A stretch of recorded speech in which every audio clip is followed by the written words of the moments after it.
Hey, we started in chapter 13 of John's Gospel last Wednesday evening, and what we have here through the next several chapters, really through to chapter 16, is the conversations that Jesus was having with his disciples on his final night with them. The night, at the end of this night, he would go into the garden and he would be betrayed and he would be arrested. And that would start off the events which would lead to his crucifixion. But here in chapter 13, at the beginning of chapter 13, we have Jesus meeting with his disciples and sharing a meal with them. And we learn from the other Gospels, John doesn't tell us this, but we learned from the other Gospels that they met in an upper room in a house in Jerusalem, and that the meal they shared together was the Passover meal. We saw last week how during that meal, Jesus had adopted the role of a servant. He'd taken a towel, laid aside his outer garment, taken a towel, taken a basin of water, and he began to wash the feet of his disciples. And we saw Peter's objection to that Peter didn't think it was right that Jesus should be doing that. But Jesus insisted that if Peter was to have any part with him, then he had to have his feet washed as well, like everyone else. There was also the prediction there as well that, concerning Judas and the betrayal, and that's what we get on to further details about that this evening. So we're in chapter 13, and we're going to read here from verse 21 down to verse 30. When Jesus had thus spoken, he was troubled in spirit and testified, "Truly, truly, I say to you, one of you will betray me." The disciples looked at one another, uncertain of whom he spoke. One of his disciples, whom Jesus loved, was lying close to the breast of Jesus. So Simon Peter beckoned to him and said, "Tell us who it is of whom he speaks." So lying thus, close to the breast of Jesus, he said to him, "Lord, who is it?" Jesus answered, "It is he to whom I shall give this morsel when I have dipped it." So when he had dipped the morsel, he gave it to Judas, the son of Simon Iscariot. Then after the morsel, Satan entered into him. Jesus said to him, "What you are going to do, do quickly." Now no one at the table knew why he said this to him. Some thought that because Judas had the money box, Jesus was telling him, "Buy what we need for the feast," or that he should give something to the poor. So after receiving the morsel, he immediately went out, and it was night. Three references have already been made in this chapter to the betrayal of Jesus. In verse 2, we were told there that during the supper, when the devil had already put it into the heart of Judas Iscariot, Simon's son, to betray him. And then in verse 11, John says, "For he knew who was to betray him. That was why he said, 'You are not all clean.'" And then in verse 18 as well, Jesus speaking here says, "I am not speaking of you all. I know whom I have chosen. It is that the scripture may be fulfilled. He who ate my bread has lifted his heel against me." So we've already had these three mentions of the betrayal, and even earlier in the gospel as well, mention was made as early as chapter 6. In chapter 6, verse 64, this was at the time when Jesus had fed the 5,000 and had that discussion with the people about being the bread of life. And chapter 6, verse 64 says, "But there are some of you that do not believe." That's Jesus saying those words. And then the comment, "For Jesus knew from the first who those were that did not believe and who it was that would betray him." Then also in the same chapter, verses 70 and 71, Jesus answered them, this after Peter's made the confession, "Lord, to whom shall we go? You are the Holy One of God." And Jesus says, "Did I not choose you, the 12, and one of you is the devil?"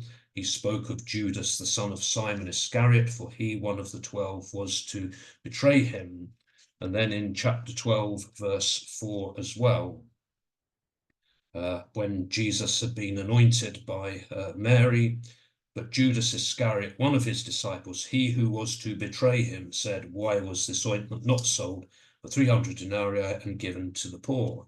So there's already been several references to the betrayal and the identity of Judas as the betrayer, although Jesus himself has not at this stage openly identified who the betrayer would be. But now Jesus tells his disciples plainly that it will be one of them. One of them will betray him. Just prior to him saying this, here in verse 21, John says that he was troubled in spirit.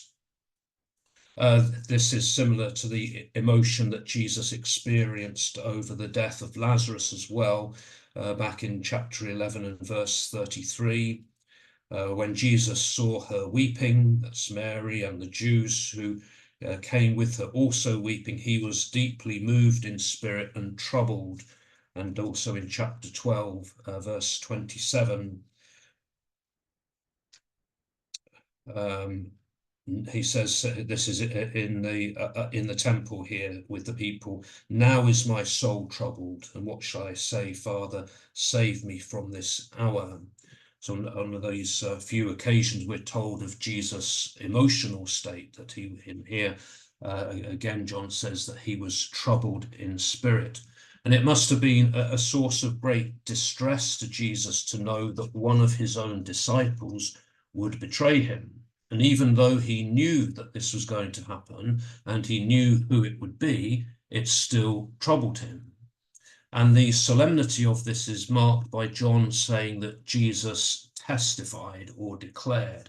At verse 21 here, John says, when Jesus had thus spoken, he was troubled in spirit and testified or declared. He bore witness. The great Greek word here is marturio, from which we get the word martyr, and the word martyr means someone who is a witness, someone who testifies. So this is indicating that the solemn statement that Jesus is making, he bore witness, he testified that this would happen. And once again, the importance of his words is stressed by him using that opening phrase, which we've seen so many times before. Truly, truly, I say to you. Words that Jesus uses when he's about to say something that is of great importance. The previous words of Jesus concerning his betrayal, back in verse 10 and verse 18, had been of more of a general nature about his betrayal, but now he specifically tells them that the betrayer will be one of their own number. He says, one of you will betray me. Well, the disciples were perplexed by this. Verse 22, we're told that they looked at one another, uncertain of whom he spoke. So this prediction had taken them completely by surprise. They had no idea that one of them could do such a thing.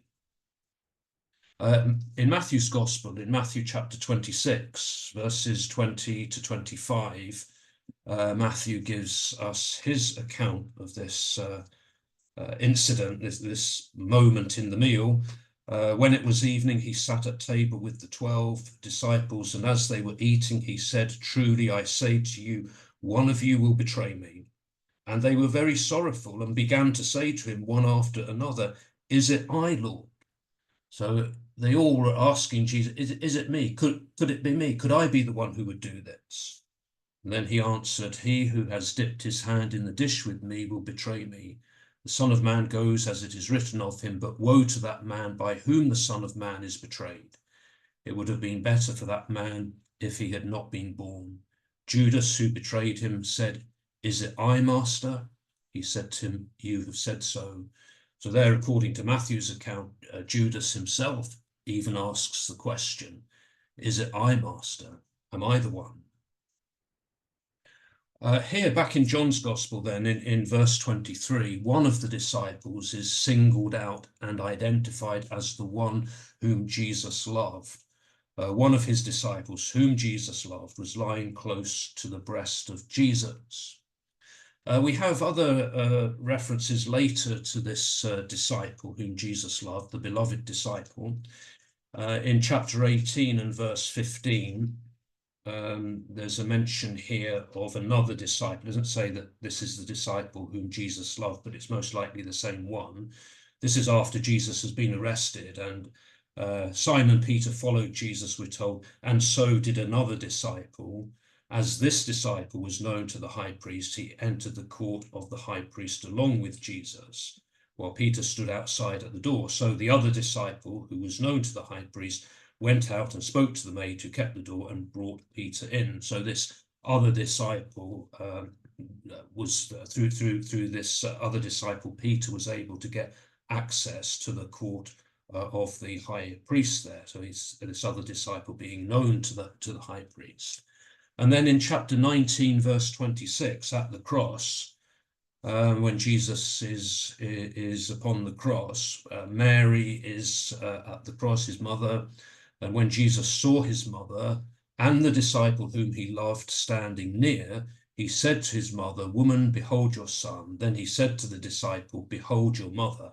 And from that hour, the disciple took her to his own home. So this disciple whom Jesus loved was there present at the cross, and then Jesus entrusted his mother into his care. And then in chapter 20, from verse 2, Mary Magdalene has gone to the tomb on the first day of the week and found it empty. She returns to the disciples. She went, verse 2 says, she ran and went to Simon Peter and the other disciple, the one whom Jesus loved, and said to them, "They have taken the Lord out of the tomb. We do not know where they have laid him." So Peter and then the other disciple, they go to the tomb. They both ran, we're told, but the other disciple outran Peter, so he's a faster runner. He reached the tomb first. He looks in, he sees the linen cloths lying there, but he didn't go in. Simon Peter comes next, and he goes in, he sees the cloths lying. And then we're told in verse 8, then the other disciple who reached the tomb first also went in, and he saw and believed, for as yet they did not know the scripture that he must rise from the dead. And then final references to him in chapter 21, the resurrection appearance of Jesus at the Sea of Galilee, when the Peter and the other disciples, the few with him, have gone out on the sea fishing. Then verse 7, they see this figure on the shore. Then that disciple whom Jesus loved said to Peter, "It is the Lord." So he was the first to recognize that the figure on the beach there was the Lord.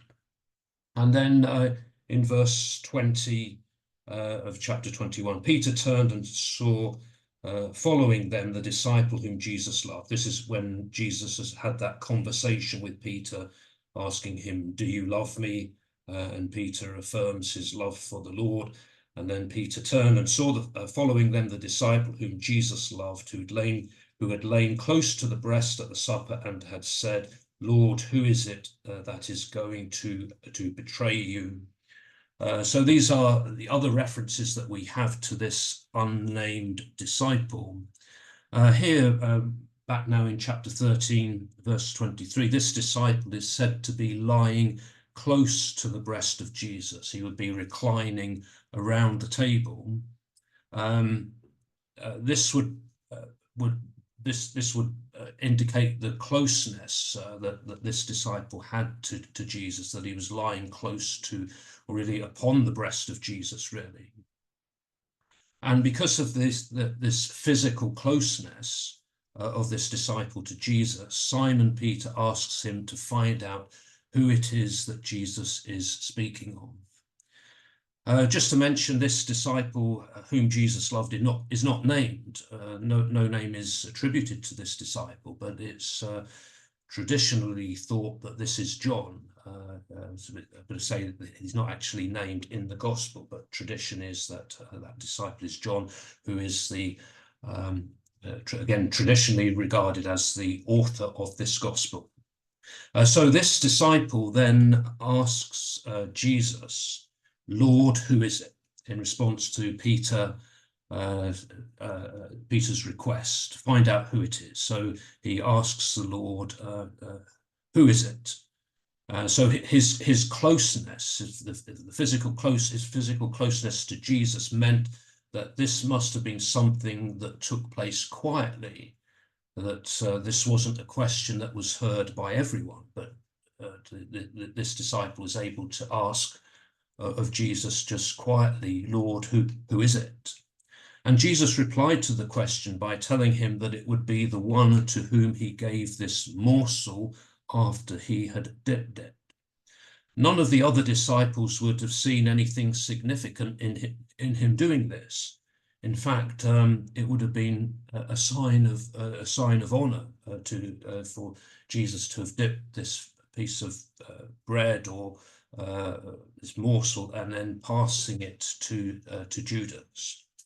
There's a reference in the book of Ruth to something like this happening in Ruth chapter 2 and verse 14.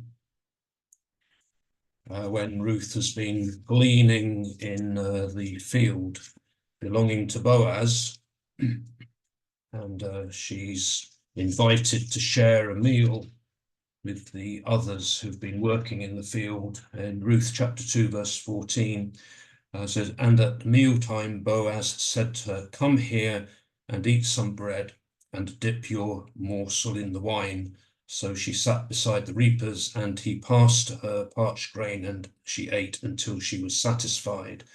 So it's a sign of welcome, a sign of hospitality.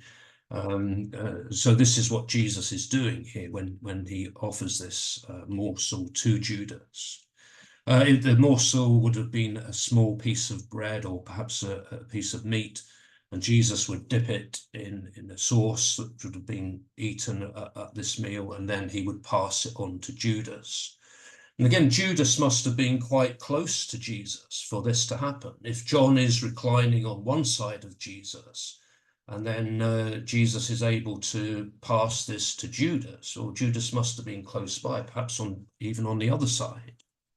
So this was a sort of private signal between Jesus and this disciple whom he loved, as a sign to indicate who the betrayer would be. Well, verse 27 tells us that after Judas had received the morsel, Satan entered into him.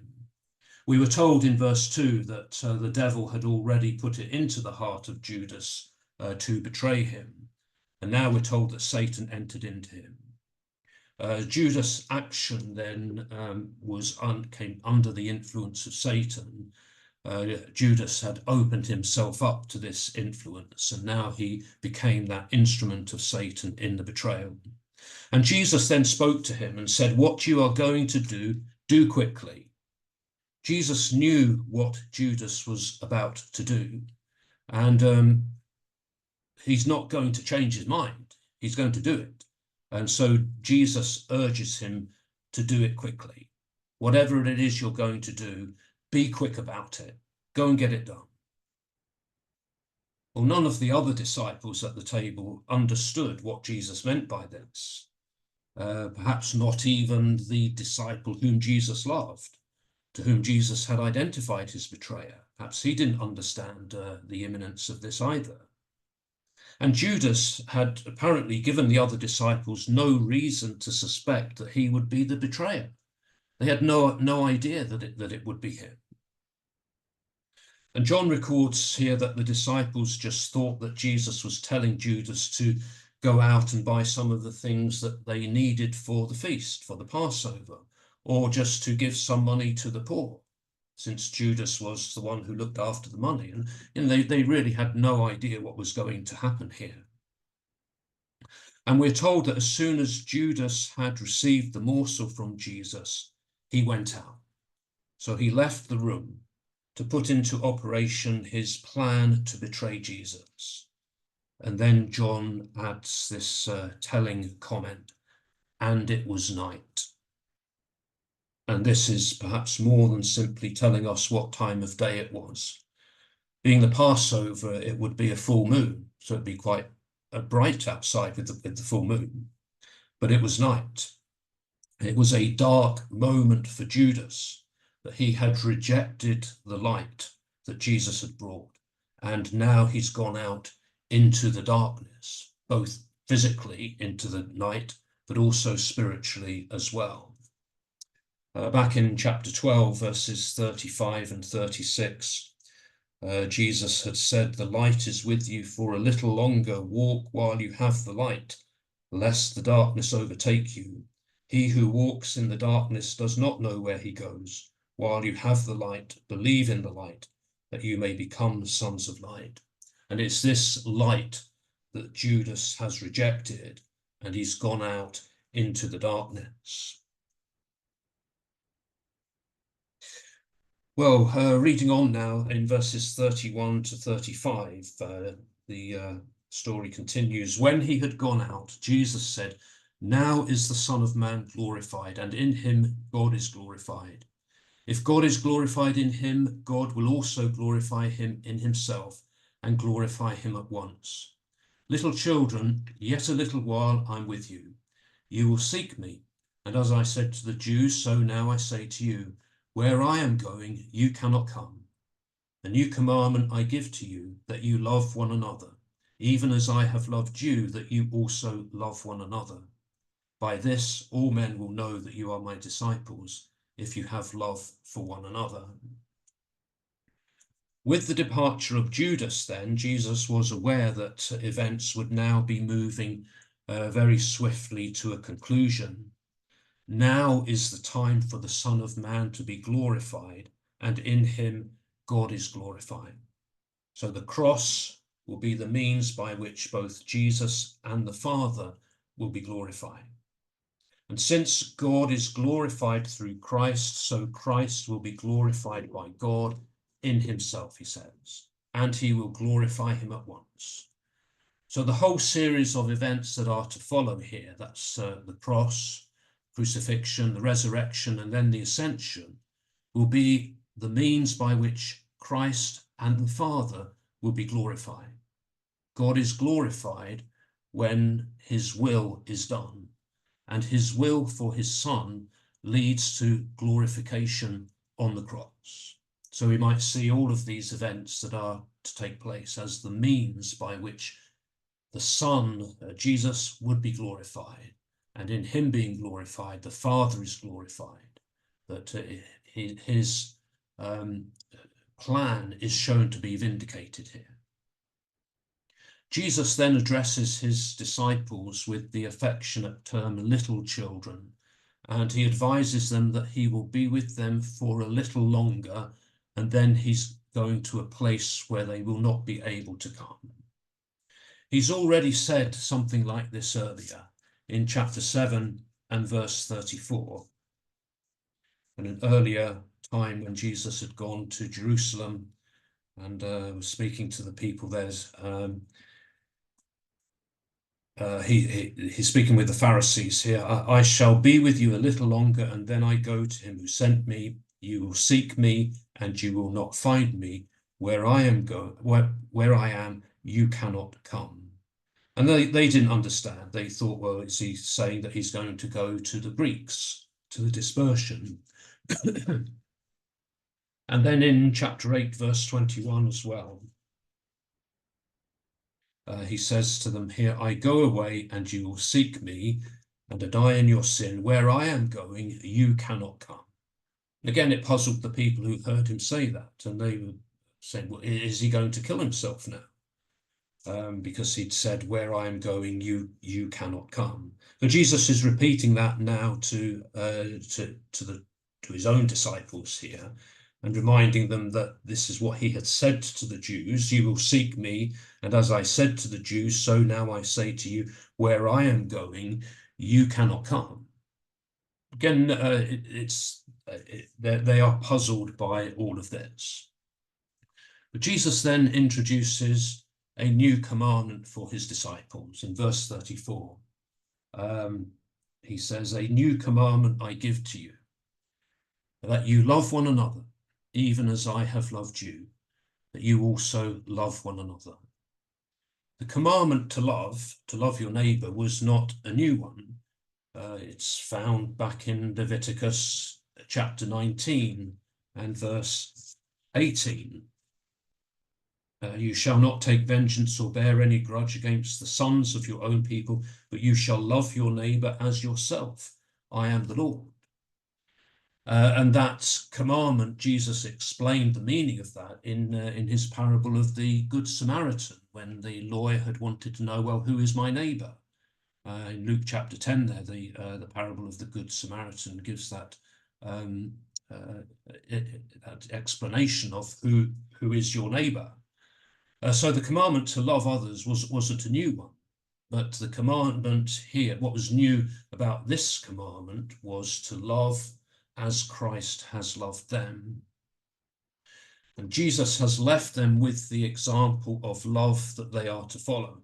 They are to love one another as he has loved.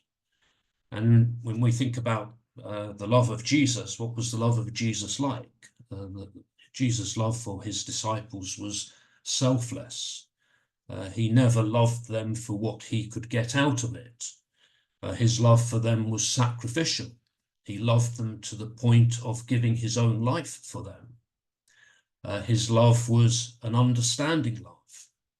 He knew their hearts. He knew their weaknesses. So he understood them. He understood what was in their hearts. And his love was a forgiving love. He forgave them of their weaknesses. He was tolerant of the times when they didn't understand what he was saying. He was patient with them. So in all of this, he demonstrated how he loved them. So our love for one another is to follow this same pattern, the example that Jesus has left, that example of love. And this love that we are to have for one another will demonstrate to all around us that we are disciples of Jesus. In verse 35 here, Jesus says that by this, by the way in which you love one another, all men, all people will know that you are my disciples, if you have love for one another.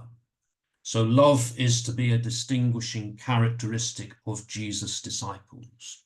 How can you identify a disciple of Jesus? Well, it's the way in which they love one another. Well, reading on the final few verses of chapter 13, we go on to read this. Simon Peter said to him, Lord, where are you going? Jesus answered, where I am going, you cannot follow me now, but you shall follow afterward. Peter said to him, Lord, why cannot I follow you now? I will lay down my life for you. Jesus answered, will you lay down your life for me? Truly, truly, I say to you, the cock will not crow till you have denied me 3 times. Jesus had just spoken of himself going away there in verse 33, and the disciples are being unable to follow him. And now Peter asks, Lord, where are you going? And Jesus repeats that where he is going, they won't be able to follow him just now, but later they will follow. So he's speaking of a temporary separation. The cross and the death that Jesus is to die, that's where Jesus is going. He's telling them, you can't follow me. You can't go through this with me now. But later you will be able to follow me. Peter is perhaps a bit hurt by this, that he cannot follow Jesus now. And he asks, Lord, why cannot I follow you now? It's like he's saying, well, I'm your disciple. I'll follow you wherever you go. That's what disciples do. Disciples follow their master. So I'm a disciple. I'll follow you wherever you go. So in this, Peter is displaying his devotion to Jesus, his commitment to following Jesus. He wants to be where Jesus is. And then he insists that he will lay down his life for Jesus. Lord, why cannot I follow you now? I will lay down my life for you. Again, if we read from the other Gospels, Matthew chapter 26, verses 30 to 35, Matthew records this. And when they had sung a hymn, they went out to the Mount of Olives. Then Jesus said to them, you will all fall away because of me this night, for it is written, I will strike the shepherd and the sheep of the flock will be scattered. But after I am raised up, I will go before you to Galilee. Peter declared to him, "Though they all fall away because of you, I will never fall away." Jesus said to him, "Truly I say to you, this very night before the cock crows, you will deny me 3 times." Peter said to him, "Even if I must die with you, I will not deny you." And so said all the disciples. And then in Luke's Gospel, in Luke chapter 22, verses 31 to 34, Jesus speaking to Simon here. "Simon, Simon, behold, Satan demanded to have you that he might sift you like wheat, but I have prayed for you that your faith may not fail. And when you have turned again, strengthen your brethren." And he said to him, "Lord, I am ready to go with you to prison and to death." He said, "I tell you, Peter, the cock will not crow this day until you 3 times deny that you know me." So these were the predictions that Jesus made concerning Peter, despite Peter's determination that he wanted to be with Jesus. He wanted to follow Jesus, even if it meant following him to death.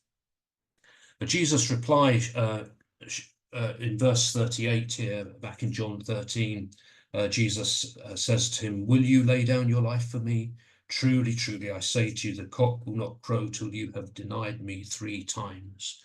Jesus' reply shows that Peter's commitment is perhaps not as strong as he thinks it is. He's not as strong as he thinks he is. Jesus asked, "Will you lay down your life for me?" Peter really doesn't understand that it is Jesus who is going to lay down his life for Peter, not the other way round. And then Jesus issues what must have been this shocking prediction for Peter. "Truly, truly, I say to you, the cock will not crow till you have denied me 3 times." Peter's love for Jesus is never in doubt. Neither is his courage to stand up for Jesus. And we remember that it was Peter who followed on after Jesus had been arrested. And in the garden, it was Peter who drew his sword to try to protect Jesus. So we could never doubt his love or his courage. But when he's put under pressure, when he's under other circumstances, then Peter will deny Jesus. And rather than lay down his life for Jesus, at that time, then Peter will deny him. But that brings us to the end of chapter 13 here. So a couple of questions perhaps to think about so we reflect upon this. What does it mean to love as Jesus has loved? How do we do that? How can we, what sort of things can we do to put that into practice? And then how would you describe the character of Peter? We see something of Peter's character coming through here in these verses and in the other verses that we've read. What do you make of Peter? And perhaps what's the difference between Judas and Peter as well? We will stop there and